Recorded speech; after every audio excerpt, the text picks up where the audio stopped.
손 들고 옵니다. 주 나를 박대하시면 나 어디 가리까. 내 죄를 씻기 위하여 피 흘려주시니 못되게 나는 마음으로 주 앞에 옵니다. 전부터 계신 주께서 영죽을 영원해 보혈로 구해 주시니 그 사랑 나롭네. 내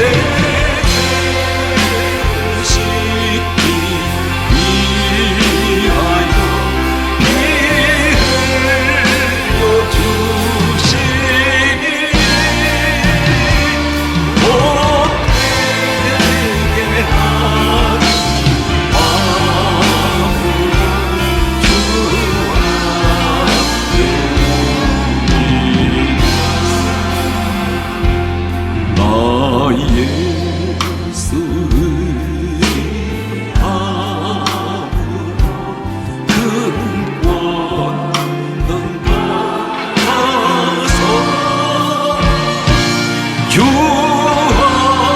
앞에 두한 모든 것들 남겠습니다. 내 죄를 씻기 위하여 피 흘려주시니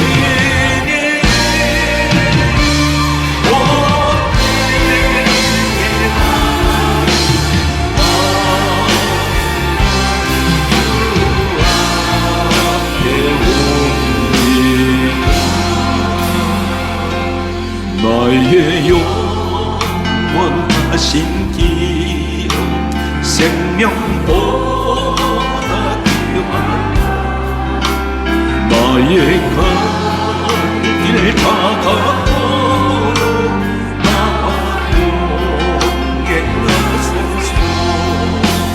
주께로 가까이 주께로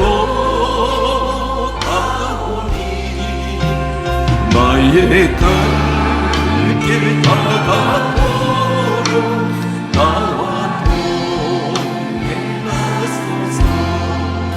세상 부귀함이란 것 모든 명예 버리고 험한 길을 가는 동안 나와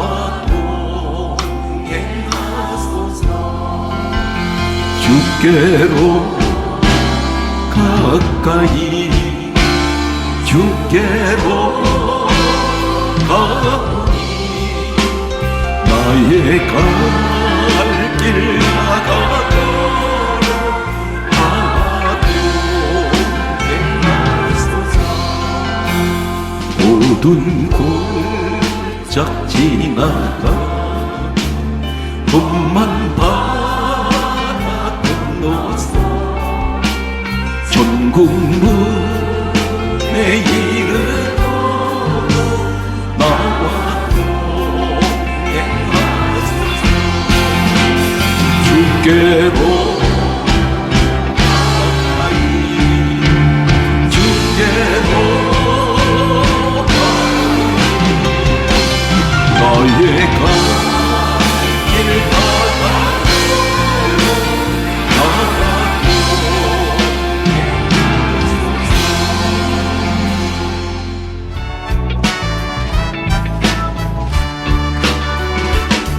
나를 진정사보다 친구가 되신 구주의 성님은 아름다워. 산 밑에 백합하여 빛나는 새벽별 주님 평온 길 가주옵도다. 내 마음이 아플 적에 큰 위로 되시며 나 외로울 때 좋은 친구라. 주는 저 산 밑에 빛나는 새벽별 이 땅 위에 길 것이 없도다. 내 모든 영역 이 세상 돌아간 나와 항상 같이 가여 주시고 시험을 당할 때 악마의 그 교를 죽심을 잊지상 날 지키시네. 온 세상 날 버려도 주 예수만 버려 끝까지 나를 돌아보시니. 주는 저 산 밑에 백합 빛나는 새벽별 이 땅 위에 이길 것이 없도다. 내 마음을 다하여서 주님을 따르며 길이 나를 사랑하리. 물불이 두렵지 않고 창공이 떠오르네. 주는 높은 산성대와 함께시다. 영원 먹이시는 그는 내 누리고 나 친히 주를 뵙리라. 주는 저 산 밑에 빛나는 새벽별 이 땅 위에 이길 것이다. 예수보다 더 좋은 친구가 없네. 예수보다 더 좋은 친구가 없네. 예수 사랑 참 좋은 예수 사랑. 예수 사랑 참 좋은 예수 사랑. 괴로울 때 다가와서 안아주고 진실하신 나의 참 친구. 외로울 때 찾아와서 친구가 되어주고 사랑하는 나의 참 친구. 할렐루야. 주 예수 사랑하리라. 너의 생명 다할 때까지. 주 예수 사랑하리라. 너의 생명 다할 때까지. 예수보다 더 좋은 친구가 없네. 예수보다 더 좋은 친구 없네. 예수 사랑 참 좋은 예수 사랑. 예수 사랑 참 좋은 예수 사랑. 세상에서 제일 가는 눈으로 유혹해도 예수님만 사랑하겠네. 세상에서 제일 높은 명예를 준다 해도 예수님만 사랑하겠네. 주 예수 사랑하리라. 너의 생명 다할 때까지. 주 예수 사랑하리라. 너의 생명 다할 때까지. 내 기쁨 나의 소망 되시며 나의 생명이 되신 주 밤낮 불러서 찬송을 늘하신 마음 우리세 나의 사모가 전한 목자는 은은한 동산에 양의 우리와 늘 함께 하셔서 기쁨을 함께 하신다 일도 쉬고 힘들고 그래서 갈 길 못 찾아 애쓰며 이리 저리로 헤매는 조조로 하도다 주의 자비로 화평한 얼굴 모든 천사가 반기며 주의 놀라운 진리의 말씀에 존지하와하도다 나의 진정사모하는 예수여 응소처럼 반갑고 나의 생명과 나의 찬송 오직 주 예수 등일세 주를 항모한 자 올라가 목소리 같이 모든 싸움이 근심 걱정 없어 올라가 목소리 같이 주와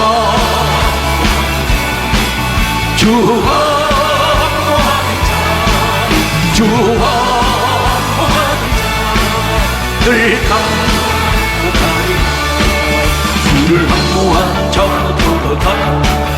들어가 오단지 않네 길을 잃은 자들을 두루 찾아가니 들어가 오단지 않네 주항모한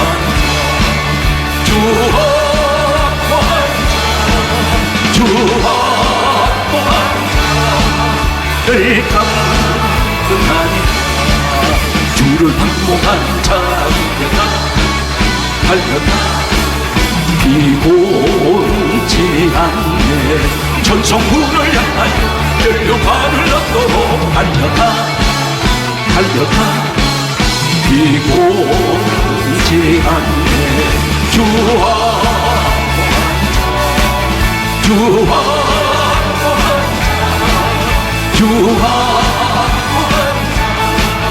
늘 감사하리 주를 항모한 자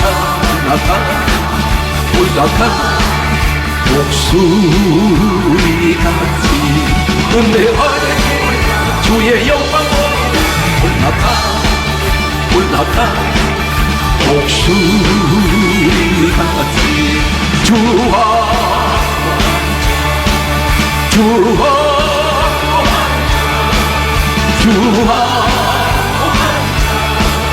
늘 감사하니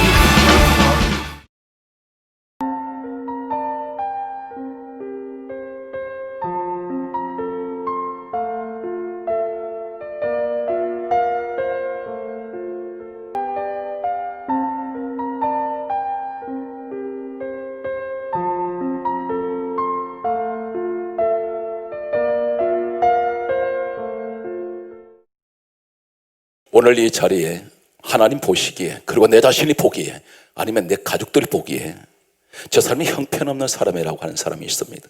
이 사람은 인생의 낙오자라고 생각합니다. 누가 그렇게 평가합니까? 자신도 그렇게 바라보고 있으면 나는 패배자고 인생의 낙오자야. 나는 실패한 사람이기 때문에 평생 그렇게 살아왔기 때문에 더 이상은 인생의 중년이 넘어갔습니다. 이제는 이 땅에 어쩌면 얼마나 더 살지 모르는, 나 자신도 예측할 수 없는 이런 불확실한 인생을 살아가는 분들이 때때로는 수많은 좌절을 하게 됩니다. 이 시대가 절망의 시대, 좌절의 시대라고 이렇게 말하고 있습니다. 그런데 어떤 사람이 좌절할까? 내 자신을 내가 봤더니 이 성격은 도저히 고쳐지지가 않습니다. 그리고 내게 가까이 왔던 수많은 사람들이 나를 통해서 상처받고 떠나가는 사람들이 있습니다. 성격을 아무리 고치려도 고쳐지지 않고 삐뚤어진 내 성격, 사람들을 만나게 되면 자꾸만 내 의지와는 상관없이 자꾸 이 사람들에서 비판하기를 좋아하고 상처 주기를 좋아합니다. 성격이 대단히 교만한 사람이 있습니다. 다른 사람보다 조금 더 배웠다는 한 가지 때문에 항상 교만한 사람이 있고, 다른 사람보다 좀 더 가졌다는 것 때문에 교만한 사람들이 있습니다. 사회의 지위가 평범한 사람들보다 내가 좀 더 높은 지위를 가지고 있다는 자기 착각 속에 빠져 있는 사람이 있습니다. 한 가지 기억하십시오. 여러분들이 세상 직분이 높다고, 돈 많이 가졌다고 그 사람 존경하는 줄 아십니까? 하나님이 보시는 진정으로 사람들이 존경하는 사람이 어떤 사람인지 아십니까? 그 사람 인격을 보고 존경합니다. 여러 가지 이 땅을 살아가면서 많은 사람들이 나를 볼 때 기대하지 않습니다. 저 사람은 폐인이야, 저 사람은 도저히 불능하는 사람이야, 이렇게 생각하는 사람을 하나님이 붙들어 서신다는 사실입니다. 나는 실패했습니다, 나는 날마다 무너졌습니다, 하나님 나는 다시 일어나도 똑같은 모습으로 살아갈 수밖에 없는데 내 인생 지나온 발자취로 돌아오니 하나도 달라진 것이 없습니다. 옛날 그 모습이나 지금 내 모습 똑같습니다. 속 사람은 하나도 변화가 되지 않았습니다. 노력을 해도 안 됩니다. 그런데 하나님이 한 사람을 불러 서시더니 예수님께서 이 땅에 오신 2000년 역사 속에 가장 강력한 능력 주셨고 가장 귀한 사역자로 서신 한 사람이 있습니다. 이 사람은 본래 쓸 수 없는 사람입니다. 사람들이 생각할 때 예수님은 저 사람 가장 저주를 받아야 될 사람이라고, 예수님께서 그를 저주할 수 있는 사람이라고 그렇게 부를 수 있는 사람이 한 사람이 있습니다. 이 사람은 바로 성경의 예수님 역사 속에, 예수님께서 이 땅에 오신 2000년 역사 속에 가장 위대하게 서셨던 능력의 종, 축복의 종, 은사의 종이라고 하는, 말씀의 종이라고 하는 최고의 천재라고 부르는 한 사람은 바로 사도 바울입니다. 이 사도 바울은 어떤 사람이었을까요? 이 사람은 태어나면서부터 그 당시에 로마의 지배를 받고 있던 유대 민족 가운데에서 태어나면서부터 로마 시민권을 가지고 태어난 사람입니다. 대단한 특권층의 사람입니다. 신분이 유대인인데, 그런데 태어날 때는 태생은 유대인인데 이 사람의 신분은 로마 시민권을 가지고 있습니다. 이 집안은 로마 시민권을 그 당시에 가질 수 있는 것은 고대 역사를 보게 되면 대단한 재력가가 되어야 됩니다. 때로는 돈을 주고, 막대한 돈을 주고 이 로마 시민권을 사기도 했습니다. 그리고 이 로마 시민권을 가질 수 있는 유대인들은 특별한 지식을 가진 사람들이었습니다. 한마디로 말해서 명문 가문이 아니면 이 로마 시민권을 가질 수가 없는, 이러한 대단히 어쩌면 하늘의 별 따기 같은 이런 시민권을 바울 되기 전에 사울의 이 집안에서 이 사람들 가지고 있었습니다. 이 사람은 당시에 최고의 명문 율법학교라 하는 가말리엘의 이 율법학교에서 이 사람은 수제자로 알려져 있습니다. 어떤 전생에는 천재라고 알려져 있습니다. 이 사람의 학문은 따라갈 사람이 없습니다. 그 한 예로는 우리가 가지고 있는 신약성경 27권 가운데 13권에서 14권을 기록했던 사람으로 알려지는 사람이 바로 바울입니다. 이 바울은 신약성경 27권 가운데 약 절반을 기록한 사람입니다. 대단한 사람입니다. 이 사람은 또한 어떤 사람입니까? 성경 말씀을 잠깐 소개하겠습니다. 사도행전 16장 9절 말씀을 보게 되면 이 사람이 아시아로 복음을 전하러 가려고 하는데 환상 중에 마게도니아 사람이 불렀습니다. 자기에게 오라고 했습니다. 그 마게도니아가 어디냐면 지금 터키 일부 지역인데 이곳이 어떤 곳이냐면 바로 유럽으로 들어가는 관문입니다. 유럽으로 들어가는 바로 출입구라 해도 과언이 아닌 이 마게도니아에서 불렀습니다. 이 사람이 마게도니아로 갔습니다. 바로 이 바울로 통해서 유럽은 복음의 문이 열리기 시작합니다. 이 사람이 최초로 유럽의 복음의 문을 연 사람이 바울로 알려져 있습니다. 이 사람은 또한 어떤 사람입니까?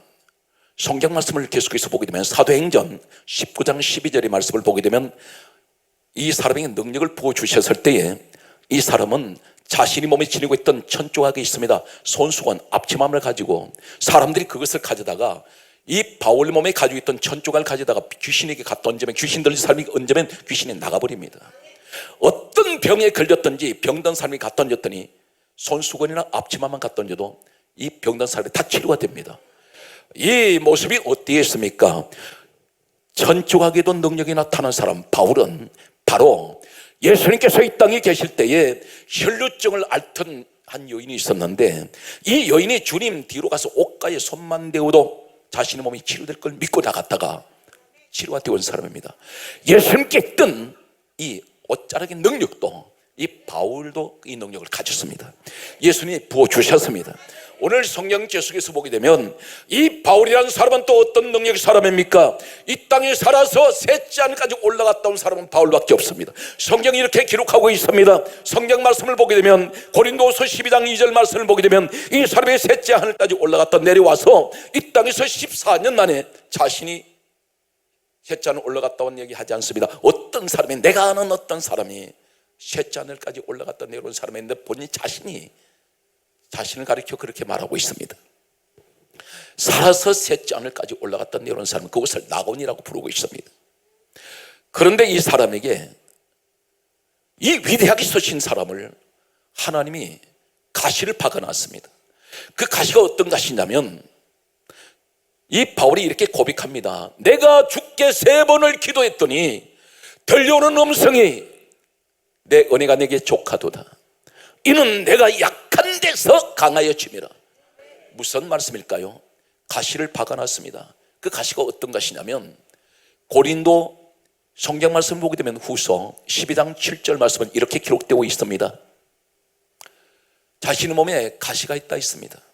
그래서 너무 힘들고 어려워서 내가 3번을 주께 간구를 했더니 주님께서 들려주신 음성은 노라고 말씀합니다. 안 된다고 말씀합니다. 난도 가시 못 뽑아준다는 말씀입니다. 그 가시가 어떤 것이냐면 3가지 학설이 있습니다. 어떤 학자들은 말하기를 이 사람은 만성 두통, 어떤 사람 말하기를 만성 안질, 그런데 가장 유력한 학설은 간질병으로 알려져 있습니다. 하나님이 서시는 사람, 위대한 주의 종, 셋째 하늘 가지고 올라갔다 내려온 사람, 성경 신약 성경 절반을 기록한 사람, 이 사람은 손수건이나 앞치마만 갖다 얹어도 다른 사람 몸에 귀신이 떠나가고 능력이 나타나며 병이 치료되는데 자신의 몸에 가시는 뽑아지지 않습니다. 만약에 이 사람이 학자들이 말하는 대로 간질병이었다면 위대한 주의 종이 말씀 전하다가 나가 떨어져 순식간에 넘어져서 몸을 비틀면서 거품을 품어가면서 이렇게 쓰러진 것을 보면 수많은 사람들이 조롱할 것입니다. 업신여길 것입니다. 그런데 왜 주님께서는 이 사람을 3번이나 간구했는데 그 가장 위대하게 선 사람을 하나님께서는 가시를 뽑아주지 않을까요? 이 사람이 이렇게 고백합니다. 나를 자고하지 않게 위하여. 이 자고란 말은 스스로 자 높을 고자를 쓰고 있습니다. 이 말은 너 스스로 잘난 척할까 봐서, 너 스스로 교만할까 봐서, 너 스스로 자랑할까 봐서, 네가 했다고 할까 봐서, 그래서 너에게는 가시가 있다는 것입니다. 하나님이 서시는 사람입니다. 우리에게는 각자의 가시가 있습니다. 목회자에도 가시가 있습니다. 어떤 가시가 있을까요? 때때로는 사람의 가시를 내게 박아놓을 때가 있습니다.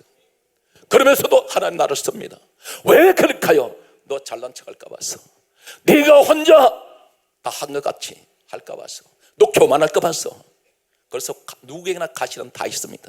이 가시를 평생 내게 박혀서 주님 일하는 사람이 있습니다. 어떤 사람은 질병의 가시가 있습니다. 나를 늘 아프게 합니다. 사람의 가시, 그다음 물질의 가시가 있습니다. 이 가난이라는 가시는 평생 나를 떠나지 않습니다. 이 사람이 저주받았습니까? 아닙니다. 어떤 사람인가요? 하나님이 쓰시는 사람입니다. 위대하게 쓰시면서도 내게는 가시가 누구에게나 한두 개는 다 있다는 사실입니다. 그런데 이 사람이 왜 하나님께서 이렇게 쓰시면서 가시를 주셨을까요? 이 사람이 하나님 영접한 사건을 잠깐 소개하겠습니다. 사도행전 7장 58절 말씀을 보게 되면 이 사람이 예수님을 영접하기 전에 그의 모습은 다음 같은 모습을 가지고 있습니다. 예수 믿는 사람이라면 이 사람은 질겁을 하는 사람입니다. 이 사람은 소름이 끼칠 만큼 예수 믿는 사람만 잡아도 죽였습니다. 바로 이 주동자가 나중에 바울된 사울입니다. 성경은 이렇게 정언하고 있습니다. 이 땅에 하나님께서 특별히 우리 주님이 7 집사를 세우셨습니다. 7 집사 가운데 집사 중에 최고의 집사는 스데반 집사입니다. 이 사람은 성령 충만함에 믿음이 충만했던 사람입니다. 그가 전도하고 있을 때에 사람들이 돌을 들어서 이 서도만 돌로 치는데 이 주동자가 누구냐면 바로 오늘 본문에 소개되고 있는 바울된 사울입니다. 이 사람은 예수 믿는 사람들은 무조건 돌로 쳐서 죽이고 잡아서 옥에 가두기도 했습니다. 성경이 계속해서 이렇게 말씀하고 있습니다. 사도행전 9장 1절에 보게 되면 사울이 주의 제자들에 대하여 위협과 살기가 등등하여 이렇게 기록하고 있습니다. 대단히 위협적인 사람입니다. 그리고 살기가 있습니다. 늘 사람을 죽이려고 하는 그런 이 바울이 변화가 됩니다. 어느 날 이 사람이 다메섹 도상에 지나가게 됩니다. 이날 또 마찬가지로 예수 믿는 사람을 잡으러 가고 있었습니다. 그때 사도행전 9장 3절은 이렇게 말씀하고 있습니다. 하늘에서 갑자기 빛이 이 사울에게 비치기 시작합니다. 이때 성경 강조하고 있습니다. 빛이 사울에게 비치는지라. 이 빛은 어떤 것을 말씀합니까? 이 땅의 생명의 빛으로 오신 예수 그리스도를 말씀하고 있습니다. 이 사람이 다메섹에서 생명의 빛 되시는 예수님을 영접하게 됩니다. 영접하는 순간에 성경은 사도행전 9장 3절에 예수님을 빛으로 영접했던 이 바울이 바로 9장 4절에 성경에 나타나기를 그가 땅에 엎드려져 더러매 소리 있어 가라사대 사울아 사울아 내가 어찌하여 나를 박해하느냐, 이 말씀이 들려왔습니다. 여기서 우리는 무엇을 깨닫습니까? 빛 되시는 주님을 영접한 사람은 오늘 이 자리에 그런 분이 계시길 바랍니다. 내가 예수를 만나는 사람은 바로 이러한 현상이 어떤 것인가요? 바로 일어나는 현상은 땅에 꼬꾸라져 버립니다. 땅에 엎어집니다. 오늘 예수 만난 사람은 고개 쳐들지 않습니다. 항상 기도하기 위해서 엎드리고 봉사하기 위해서 엎드립니다. 낮은 자세를 취합니다. 겸손한 사람입니다. 바로 이러한 현상이 이 현상입니다. 빛을 영접하면 바로 엎드려집니다. 엎드려졌을 때에 성경은 무엇을 강조합니까? 더러움의 소리 있어. 이 소리가 어디서 오는 소리인가요? 하늘에서 오는 소리입니다. 오늘 사랑하는 성도 여러분, 오늘 이 말씀 속에서 무엇을 말씀하고 있습니까? 내가 아무리 바울같이 사울 같은 모습으로 살았다 할지라도 오늘 예수님을 영접한 사람은 반드시 엎드리시는데, 엎드려졌더니 하늘 소리가 들리고 엎드려졌더니 하늘 귀가 열리기 시작한다는 말씀입니다. 다시 말해서 말씀의 귀가 열려버립니다. 교회에 와서 예수님을 만난 사람은 반드시 엎드려집니다. 엎드려지는 사람은 말씀의 귀가 열려요. 성경에서 주시는 이 말씀은 주옥 같은 생명의 말씀, 듣는 대로 내게 능력이 되며 그 말씀을 들을 때 말씀의 빛이 되며 내가 다시 회복될 수 있습니다. 우리 예수님 말씀 한마디에 썩어서 냄새나는 나사로의 피 무덤에 오늘 예수님께서 말씀합니다. 나사로야 일어나 나오라. 말씀 부딪히니까 썩은 시체가 살아납니다. 오늘 현장이 되시기 바랍니다. 오늘 빛 되시는 주님을 영접했더니 땅이 엎드려졌더니 말씀의 귀가 들려오는데 하늘 소리가 들려옵니다. 그때에 성경이 이렇게 강조하고 있습니다. 사도행전 9장 6절 말씀에 너 일어나 성으로 들어가라. 주님이 지시하세요. 일어나 성으로 들어가라. 오늘 내가 예수님을 만나야 내가 오늘 땅에 엎드려집니다. 엎드려졌을 때 말씀의 귀가 열린 사람은 반드시 주님이 지시합니다. 일어나 성으로 들어가라. 오늘 이 말씀이 무엇을 말씀합니까? 내 인생을 그분이 컨트롤합니다. 내 마음대로 살아가는 것이 아닙니다. 주님께서 내가 가는 길을 반드시 그분이 인도하고 있다는 사실을 오늘 시간 믿는 여러분들에게 축복에 함께 하시기 바랍니다. 성경 말씀은 계속해서 이렇게 말씀하고 있습니다. 사도행전 9장 7절 말씀 보게 되면 같이 가던 사람들은 소리만 듣고 아무것도 보지 못하고 섰더라. 여기서 많은 사람 가운데 이 사울만 선택된다는 사실입니다. 구별됩니다. 오늘 사랑하는 성도들은 따르세요. 빛 되시는 예수님을 만나자. 예수님을 만나면 내가 엎드리시면 말씀의 귀가 열리고 말씀의 귀 열렸더니 나를 지시하시고 나를 지시하더니 내가 구별되더라. 사도행전 9장 8절은 다음같이 말씀하고 있습니다. 그가 땅에서 일어나 눈은 떴으나 아무것도 보지 못합니다. 이 말씀은 무슨 말씀입니까? 세상 것이 안 보여버려요. 눈은 떴는데 육신의 눈은 떴는데 세상 것이 보이지 않습니다. 오늘 사랑하는 성도 여러분, 세상 것이 잘 보이십니까? 당신은 예수를 못 만났습니다. 반드시 세상 눈이 어두워질 때 일어난 현상이 어떤 것일까요? 사도행전 9장 17절은 바로 이 바울이 성령 충만을 받습니다. 성령을 받았더니 어떤 일이 일어나나요? 바로 일어난 현상이 사도행전 9장 20절에 즉시로 각 회당에 다니면서 예수는 하나님의 아들이신 것을 전파합니다. 오늘 사랑하는 성도 여러분, 이 시간에 성령 받는, 특별히 성령 충만한 시간 되시기 바랍니다. 주여, 한국교회에 성령 충만을 주시옵소서. 주여, 오늘 이 자리에 우리 성도들에게 성령 충만한 시간이 되기를 간절하게 소망합니다. 주여, 이 시간에 우리에게 성령 충만을 주시옵소서. 오늘 사랑하는 성도 여러분, 성령 충만 받으면 어떻게 됩니까? 다시 말해서 성령이 내게 임하면 전도합니다. 잠시 전에만 해도 예수 믿는 사람을 잡아 죽이러 다니는 사람이 성령을 받았더니 즉시로 이 사람이 가는 곳마다 예수는 하나님의 아들이십니다. 사람이 완전히 바꿔져 버립니다. 오늘 여기서 중요한 것은 내가 언제 바꿔질 수 있나요? 빛을 만나야 됩니다. 그 빛은 예수님이십니다. 그러면 반드시 성령이 내게 임합니다. 성경 말씀은 계속해서 이렇게 말씀하고 있습니다. 과연 성령을 받으면 그런 현상이 일어날까요? 요한복음 15장 26절에 말씀합니다. 예수님께서 말씀하시기를 진리의 성령이 오시면 그가 나를 증언할 것이요, 반드시 성령님이 함께하는 사람은 예수님을 전하지 않고는 못 삽니다. 가만히 있지 못합니다. 이 말씀이 사도행전 5장 42절 말씀은 이렇게 말씀합니다. 날마다 그들이 성전에 있든지 집에 있든지 예수는 그리스도라 가르치기와 전도하기를 그치지 아니하는지라. 예수님 이야기밖에 안 합니다. 사랑하는 성도들은 성령을 받으면, 교회에서 모였다면 예수님 이야기만 해요. 교회에 모였다면, 성령의 사람들은 모였다 하면 예수 이야기, 모였다면 교회 이야기, 모였다면 은혜 이야기, 모였다면 믿음 이야기만 합니다.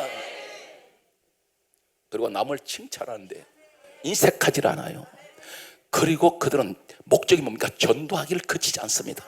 오늘 이 시간에 축복의 주인공이 되십시오. 예수님께서 이 땅에 하신 말씀이 무슨 말씀인지 아십니까? 마가복음 1장 38절에 말씀하시기를 나는 전도하러 왔다. 그러면 주님의 마음을 내가 가져야죠. 성경 강답, 너희 마음속에 이 마음을 가져라. 곧 그리스도 예수의 마음이니 그 마음은 곧 전도의 마음입니다. 오늘 사랑하는 성도 여러분, 여러분 교회가 성도들 가득 채워지는 성령 충만한 성도가 되시기를 예수님으로 축복합니다. 오늘 성경 말씀 보면 이렇게 기록되어 있습니다. 그러면 이 사울이 바울 되었을 때, 이 부하겠던 사람이 성령을 받고 다니는 마다 예수를 증거할 때 이 사람 마음속에 어떤 것이 생길까요? 그가 육신을 가지고 있기 때문에 끊임없이 올라오는 욕망이 있습니다. 본능이 있습니다. 정욕적인 것이 올라옵니다. 때로는 혈기가 올라올 때가 있습니다. 자기 자아가 삭트기 시작합니다. 교만이 올라옵니다. 자랑하고 싶습니다. 능력 나타내는 것이 자신이 했다고 말할 수 있습니다. 그런데 이 사람의 모습을 보십시오. 이 사람이 어떻게 달라집니까? 고린도전서 15장 8절에 말하기를 이 사람은 나는 만삭되지 못하고 태어난 자입니다. 만삭되지 못하고 태어났다는 것이 무엇을 말합니까? 어머니 배에서 나는 10개월 채우지 못하고 나온 사람입니다. 이 말씀은 실질적으로 바울이 그렇게 태어난 것이 아니라 자기 자신의 모습을 얘기를 합니다. 나는 그만큼 부족한 사람입니다. 나는 이만큼 연약한 사람입니다. 이것을 가리켜서 자기는 만삭되지 못하고 태어났다 있습니다. 또 성경은 이렇게 강조합니다. 고린도전서 15장 9절은 말씀하기를 나는 사도 중에 가장 작은 자입니다. 사도는 주의 종을 말합니다. 나는 이 세상에서 주의 종들 가운데에서 가장 난 작은 자입니다. 얼마나 겸손한 모습으로 낮아지는지 모릅니다. 이 바울의 말은 작은 자라는 뜻입니다. 사랑하는 성도들은 진정으로 주님을 만난 사람은 자신을 자꾸 낮추는 거예요. 왜 그러냐면 바울에게는 이 자고하지 못하도록 가시가 박혀 있습니다. 잘난 척만 하면 가시가 나를 고통을 줍니다. 나를 찌르기 시작합니다. 오늘 사랑하는 성도 여러분, 이 말씀이 누구에게, 바울에게만 말씀하실까요? 왜 성경의 말씀이 기록되어 있습니까? 바로 내가 그 바울 같은 자리에 설 수 있다는 것입니다. 하나님은 여러분을 크게 서시기 원합니다. 위대하게 서시기 원합니다. 능력 있게 서시기 원합니다. 그런데 중요한 것은 내게 자고할까 봐서 가난의 가시가 나를 괴롭게 합니다. 이 가시가 나를 고통스럽게 합니다. 질병이 계속 고통을 줍니다. 사람이 시시각각으로 내게 가시 역할을 합니다. 그 사람이 가정에 남편일 수가 있고 아내일 수가 있습니다. 저 사람 왜 그럴까? 그 가시가 되었을 때 바로 무릎 꿇고 우리는 교만했던 것을 회개해야 합니다. 그럼 이 가시는 때로는 되게 고통을 주지 않습니다. 오늘 성경 말씀을 계속해서 소개합니다. 성경 말씀을 보게 되면 고린도전서 15장 31절은 이렇게 기록하고 있습니다. 따라하십시오. 나는 날마다 죽노라. 바울이 왜 이렇게 말하고 있습니까? 자신은 날마다 자기 육을 죽여야만이 주님 일을 할 수가 있어요. 왜 그렇습니까? 자고 할 수 있으니까. 그래서 오늘 우리에게 말씀하는 것은, 주여, 목회 현장에 나는 날마다 죽기를 원합니다. 날마다 목회 현장에 죽기 원합니다. 주여, 우리 한국교회 모든 성도가 바울의 고백이 바로 우리 성도의 고백이 되게 하여 주시기를 예수님 이름으로 축복합니다. 성경 말씀은 계속해서 이렇게 기록하고 있습니다. 고린도전서 9장 27절은 다음과 같이 말씀하고 있습니다. 따라하십시오. 내가 내 몸을 쳐서 내가 복종케 하노라. 이 말이 무슨 말입니까? 자신이 자신을 치는 겁니다. 오늘 사랑하는 성도들, 이 모습은 어떤 모습이냐면, 바울은 자기의 싸움에서 이긴 자예요. 우리는 스스로 내 마음을 내가 컨트롤 못합니다. 이 유혹을 못 벗어납니다. 그런데 바울은 이 사실 앞에 자신이 하는 말이, 나는 내 몸을 내가 쳐서 나는 복종케 합니다. 이 사람의 변화되는 모습을 보십시오. 이 사람이 얼마나 자고하지 아니하고 얼마나 낮아진 모습에서 얼마나 바울 같은 모습을 보여주고 있는지, 그는 작은 자가 되어서 철저하게 자기를 죽이면서 자기를 낮추는데 자기 자신을 쳐서 복종케 하는 모습은 어떤 모습입니까? 성경은 이렇게 강조하고 있습니다. 로마서 14장 8절에 이 바울이 고백하기를, 내가 살아도 주를 위하여 살고 내가 죽어도 주를 위하여 죽나니 그러므로 내가 사나 죽으나 나는 주의 것이로다. 이제는 내가 사는 것은 내가 사는 것이 아닙니다. 내 안에 그리스도가 사십니다. 이 사람이 진정으로 자기 몸을 쳐서 복종한 사람이고, 이 사람이 진정으로 나는 내 스스로 내가 날마다 죽는 이러한 모습이 바로 바울의 모습입니다. 우리는 살아도 주를 위해서 살고 우리는 죽어도 주를 위해서 죽는, 그래서 사나 죽으나 주의 것이 되는 이 축복의 주인공이 여러분이 되시길 바랍니다. 성경은 이렇게 강조합니다. 고린도전서 2장 2절에 말씀하기를, 내가 예수 그리스도와 십자가에 못 박히신 예수 외에는 아무것도 알지 아니하기를 작정하였노라. 이 사람은 아무것도 나는 알고 싶지 않다는 것입니다. 오직 알고 싶은 것은 우리 예수님, 오직 그분의 십자가, 이 능력만 그는 알고 싶습니다. 사랑하는 성도 여러분, 신앙생활에서 오직 주님만 바라보세요. 이것저것 기웃거리지 마세요. 그럼 반드시 시험이 찾아옵니다. 주님을 바라보면 시험이 오지 않습니다. 마치 베드로가 무리를 걸을 때 주님만 바라보면 물이 걷습니다. 그런데 환경 바라볼 때 그건 빠져들어갑니다. 왜 시험에 빠지는지 아십니까? 왜 절망에 빠지십니까? 늪속에 허우적거리는 이유가 무엇인지 아십니까? 신앙생활에서 왜 그렇게 허우적거립니까? 당신은 다른 것을 보고 있기 때문에. 주님만 바라보시면 시험에 오지 않습니다. 사람 때문에 오는 시험은 이루 말할 수가 없습니다. 말 한마디가 나를 기도를 멈추게 만듭니다. 말 한마디 때문에 내가 시험 들어서 교회를 포기하는 사람들이 있습니다. 오늘 이 자리에 이 모습은 바로 내가 믿음이 약하기 때문에 이러한 모습에 내가 시험에 들었으면 하는 것을 우리 회개해야 합니다.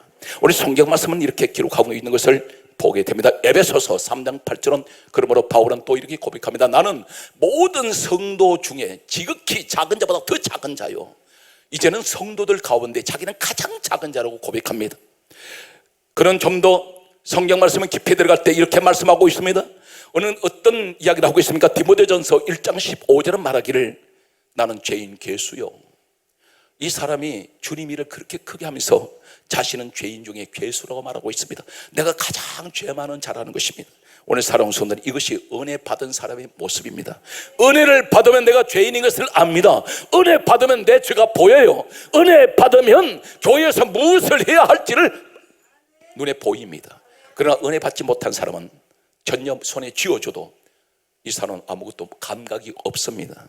중요한 것은 항상 교회 생활에서는 나 중심, 이기적인 중심, 개인주의 이런 모습으로 살아가지만 반드시 주님을 영접한 사람은 나 중심이 아닌 주님 중심으로 옮겨간다는 사실입니다. 오늘 이 축복의 주인공이 여러분 되십시오. 성경 말씀은 그러므로 이 바울이 계속해서 이렇게 고백하고 있습니다. 그의 모습은 어떤 것인가요? 성경 말씀을 보게 되면 그가 외치는 소리마다 점점점 그런 변화되어 가면서 로마서 5장 9절에 바울은 이렇게 고백합니다.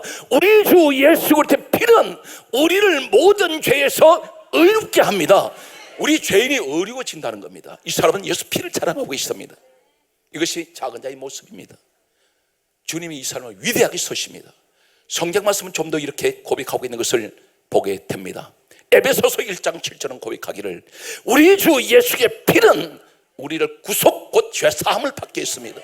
우린 죄사함 받았습니다. 이 사람의 신앙생활은, 이 사람의 설교 속에는 오로지 예수, 오로지 십자가, 오로지 예수 피밖에 없습니다. 한국 강단은 예수 피 소리가 들려야 됩니다. 십자가 소리가 들려야 됩니다. 그래야 교회가 일어날 수 있습니다. 인간이 아무리 지식을 가지고 아무리 하늘 찌르는 지식이 있다 할지라도, 재물이 있다 할지라도 교회는 결코 부흥될 수가 없습니다. 성령이 함께 하셔야 됩니다. 오늘 성경 말씀은 계속해서 이렇게 고백하고 있습니다. 그러므로 성경 말씀 보게 되면 에베소서 2장 13절은 우리에게 다음 같은 말씀을 하고 있습니다. 예수 그리스도의 피로 죄인된 우리가 하나님과 가까워졌다고 했습니다. 어떻게 하나님과 가까운 사이가 됩니까? 어느 정도 가까워졌습니까? 요한복음 1장 12절에 말씀합니다. 예수 그리스도 영접한 자, 곧 그를 믿는, 그 이름을 믿는 자들에게는 하나님의 자녀들은 권세가 와 있어요. 하나님의 자녀 어떻게 왔습니까? 어떻게 하나님과 가까워졌습니까? 예수 그리스도 이름으로, 예수 그리스도 피로, 그분의 십자가의 죽으심으로 우리는 하나님과 화목한 관계가 되었습니다. 이 사건을 가리켜서 골로새서 1장 20절은 다음 같은 말씀을 하고 있습니다. 십자가의 피가 우리를 하나님과 화평하게 하였나니 그분의 십자가의 죽으심으로 우리가 모든 것이 화목하게 되었습니다. 오늘 이 축복을 바울은 이야기하고 있습니다.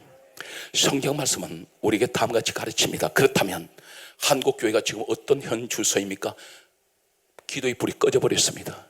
성령의 불이 꺼져버렸습니다. 사명의 불이 꺼졌습니다. 그러면 어떻게 해야 되나요? 하나님, 성경이 이렇게 말씀하고 있습니다. 레위기서 6장 9절에 말씀하시기를, 하나님께서 강조하기를 너희는 제단의 불을 끄뜨리지 마라, 꺼지지 않게 할지니라. 어디에 불을? 제단의 불을. 하나님의 제단이 있습니다. 하나님의 성전에 제단이 불이 있는데 이 불이 꺼지면 안 된다고 했습니다. 하나님이 그렇게 말씀하셨습니다. 이 불은 절대로 밤낮 없이 불이 꺼지면 안 된다 했는데 이 불이 꺼져버렸습니다. 어떻게 꺼졌습니까? 고린도전서 3장 16절에 내 몸이 하나님의 성전이라 했는데, 내 몸이 하나님의 성전이면 이 성전된 내 몸에 하나님의 제단이 있는데 이 제단에 내가 기도의 불이 꺼져버렸고 은혜의 불이 꺼져버렸습니다. 성령의 불이 꺼졌습니다. 사명의 불이 꺼졌습니다. 전도의 불이 꺼졌습니다. 주여, 우리 한국교회에 이 불을 우리에게 주시옵소서. 사람 손으로만 불 받았습니까? 당신의 마음에는 불이 있습니까? 주님을 향한 사랑의 불이 있나요? 아니면 은혜의 불이 있습니까? 우리 주님, 우리 하나님께서 말씀하셨습니다. 제단불은 꺼지지 않게 할지니라. 성경 말씀을 보게 되면 성경이 이렇게 강조하고 있습니다. 열왕기상 18장 38절에 보게 되면 엘리야가 간절하게 기도할 때에 갈멜 산에서 간절한 기도의 거의 기도는 바로 이 기도를 통해서 하나님의 불이 떨어지는데 하늘에서 불이 내려옵니다. 오늘 우리에게 이 불을 하나님께서 회복시켜 주시는 이 밤이 되시기 바랍니다. 이 밤에 무엇을 해야 됩니까? 기도하면 하나님의 불 내려 주십니다. 기도하면 하나님의 불 내려 주십니다. 요사이 제 목회 현장에는 과거에 가장 좋았던 7시간의 기도가 지금은 바쁘지만 하루에 3시간씩은 기도할 수 있는 시간을 주신 것이 가장 행복합니다. 어떤 시간보다도 3시간씩 엎드려서 우리 성도들이 기도를 가슴에 품고 기도한다는 것은 세상에서 이 목회자 택해 주신 것 생각할 때 너무나 감사하고, 나를 위해서가 아니라 우리 성도들을 위해서 하나님, 저 수천 명 되는 우리 성도가 하나님 내 기도를 통해서 살아나게 해주시옵소서. 저들은 생업에 바빠서 기도할 시간이 많지 않습니다. 대신 제가 엎드리겠사오니 하나님, 우리 성도를 도와주세요. 제발 좀 살려주세요. 병을 고쳐주세요. 물질 때문에 가난하지 않게 해주시고, 자녀들 때문에 하나님 근심하지 않게 해주세요. 이 자녀들을 훌륭하게 키우게 해주세요. 하나님 기뻐하시는 자녀 되게 해달라고 그 기도 소원에 저기 날마다 엎드릴 때마다 성도를 위해서 제가 있기 때문에, 저를 위해서 성도가 있는 것이 아니라 성도를 위해서 목사가 있는 겁니다. 이 사실 믿습니까? 우리 주님을 위해서 여러분이 있는 것입니다. 오늘 그렇다면 여러분이 반드시 축복을 받아야 됩니다. 그래야 주님 일을 할 수가 있습니다. 성경 말씀은 계속해서 다음 같은 말씀을 하고 있습니다. 역대상 21장 26절 말씀을 소개합니다. 역대상 21장 26절 말씀은 다음 같은 말씀을 하고 있습니다. 다윗이라는 사람이 있습니다. 이 다윗이 하나님께 아뢰올 때에 성경 그렇게 기록됩니다. 아뢰었다는 것은 기도입니다. 기도를 드렸더니 하늘에서 불이 내려옵니다. 엘리야에게도 기도했더니 불 내려옵니다. 오늘 다윗에게도 기도했더니 불 내려옵니다. 그렇다면 이 시간에 주여 나도 기도하기 사오니 엘리야에게 역사하신 하나님, 다윗에게 역사하신 하나님, 내게도 기도 드린 중에 하늘에서 주여 불이 내려오게 하여 주시옵소서. 오늘 성경 말씀은 머리 좋다고 자랑하는 사람들, 돈 있다고 나는 부귀영화가 한 몸에 누리고 있다고 자랑하는 사람들이 있습니다. 그러나 그들이 어떤 부귀영화를 누렸어도 이 사람만큼 못합니다. 그 사람이 누구입니까? 솔로몬입니다. 솔로몬은 하나님의 지혜를 부어준 사람입니다. 이 사람은 은금이 풍부했던 사람이고 그런 왕입니다. 세상 나는 권세도 떨어뜨리는 이런 권력을 가지고 있던 이 사람이었지만 그는 하나님 앞에 기도하는 사람입니다. 아무리 세상 것을 많이 가지고 있어도 솔로몬은 기도했습니다. 이 땅에 아무리 많은 것이 있다 할지라도 자랑하지 말고, 거기 방심하지 말고, 내가 섰다고 생각할 때 넘어질까 조심하라. 우리는 환경을 바라봅니다. 한때는 하늘을 찌르는 그러한 사람들이 지금은 초라한 모습으로 전락해버린 사람들을 많이 주변에 보고 있습니다. 왜 그렇습니까? 우리는 이러한 날이 반드시 누구에게나 닥칠 수가 있습니다. 그렇기 때문에 우리는 날마다 기도에 끼어 있어야 됩니다. 그래서 오늘 이 솔로몬의 모습을 보십시오. 역대하 7장 1절은 이렇게 강조하고 있습니다. 솔로몬이 하나님께 기도를 마칠 때에 하늘에서 불이 내려왔습니다. 오늘 다윗에게도 불 내려왔고 엘리야에게도 불 내려왔고 오늘 솔로몬에게도 불 내려왔습니다. 하나님 내게 이 불을 주시옵소서. 성경 말씀은 그러므로 우리에게 강조하는 말씀이 있습니다. 예레미야 애가 1장 13절은 이렇게 말씀합니다. 높은 곳에서, 이 예레미야 기자가 이렇게 기도하고 있습니다. 높은 곳에서, 저 높은 곳이 어디입니까? 하나님 보좌에, 하나님이여 내게 높은 곳에서 나의 골수에 불을 보내어 나를 이기게 하여 주옵소서. 우리 사랑하는 주의 종들에게 하나님 불 보내 주시옵소서. 하늘에 불 받기 원합니다. 그래서 목회 현장이 밝아지기 원하고 목회 현장의 지경이 넓혀지며 하나님 우리 성도에게 불을 주셔서 하나님 이 시대에 가장 강력하게 서시는 바울 같은 일꾼 되게 하여 주옵소서. 예수님께서 이렇게 말씀합니다. 세례 요한을 통해서 전해지는 말씀은 마태복음 3장 11절에 우리 오시는 예수님은 따라서요 성령과 불로 세례를 주신다 했습니다. 예수님께서 오셔서 이렇게 말씀합니다. 나는 너희에게 불을 주노라. 나는 땅에 불던지로 왔노라. 내 육이 땅덩어리입니다. 흙덩어리로 되어 있어요. 내 육에 이 불이 붙어버려야 돼. 그럼 육은 태워집니다. 혈기가 죽어져.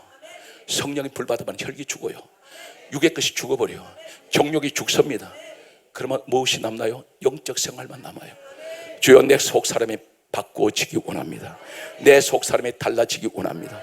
오늘 이 현장이 바로 이 현장 되게 하여 주옵소서. 오늘 말씀의 전체적인 결론은 이렇게 맺습니다.